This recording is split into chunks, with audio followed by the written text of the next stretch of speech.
Family lunch turns deadly as woman murders ex-husband's family with mushroom poison in a case that draws eerie parallels to the infamous Jolly Joseph cyanide murders in India's southern state Kerala, where a woman allegedly killed 6 of her family members over 14 years. An Australian woman is now facing trial, accused of fatally poisoning 3 people and attempting to murder a 4th using a meal laced with deadly mushrooms. Erin Patterson, 50, is at the centre of a high-profile case in Australia, where she is accused of deliberately serving a lunch that led to the deaths of 3 guests, including her former in-laws, in July 2023. Among those who died were her estranged husband Simon Patterson's parents, Don and Gail Patterson, and Heather Wilkinson, Gail's sister.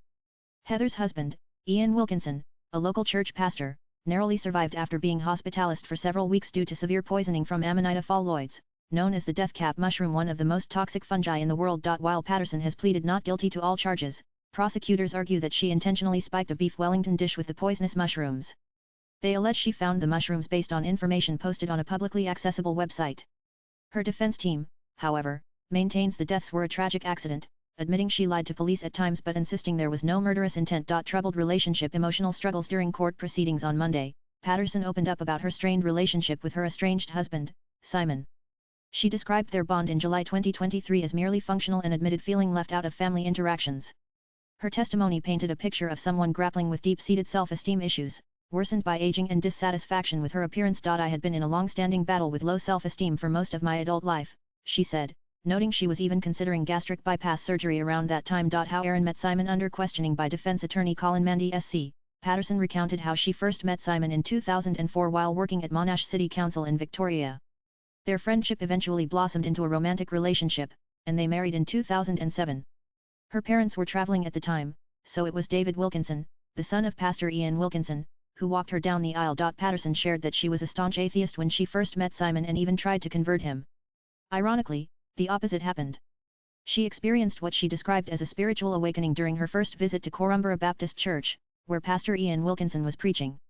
It overwhelmed me, she said, recalling the emotional moment that led her to embrace Christianity. A difficult birth. Family dynamics. The court also heard about Patterson's traumatic childbirth experience, where her first child was delivered via emergency C-section after a failed attempt using forceps. Her newborn was placed in intensive care, prompting Patterson to discharge herself from the hospital prematurely so she could be with her baby. She spoke fondly of Gail Patterson, her then mother-in-law, who supported her in those early days of motherhood and offered valuable guidance. The couple briefly separated in 2009 while living in Perth. Patterson moved into a cottage with their child while Simon rented a nearby trailer.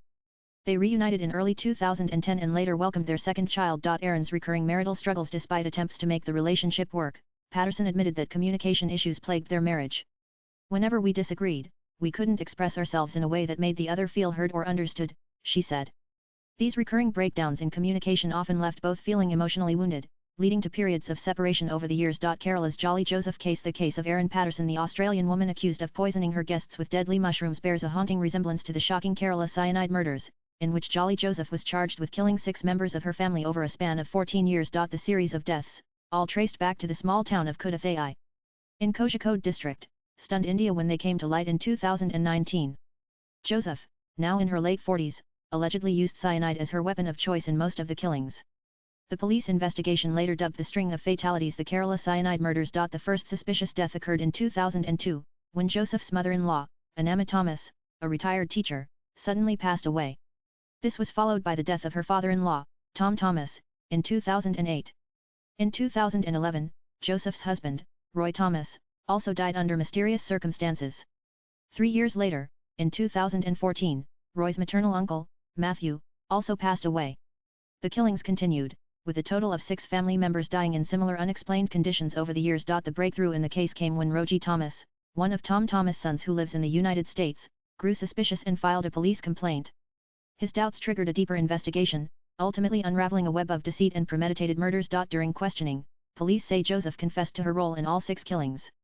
She reportedly admitted to using pesticide-laced food to kill her mother-in-law Anama, while cyanide was used in the remaining cases. In October 2019, Joseph was arrested along with 2 accomplices, her friend M. Matthew, who allegedly helped procure the cyanide, and Prajul Kumar, an employee at a jewelry store who reportedly sourced the toxic chemical. Swipe left for next video. Like the Erin Patterson case, the Jolly Joseph saga involved family, trust, and food turning fatal, transforming domestic spaces into scenes of slow, deliberate horror. With inputs from CNN latest blogs.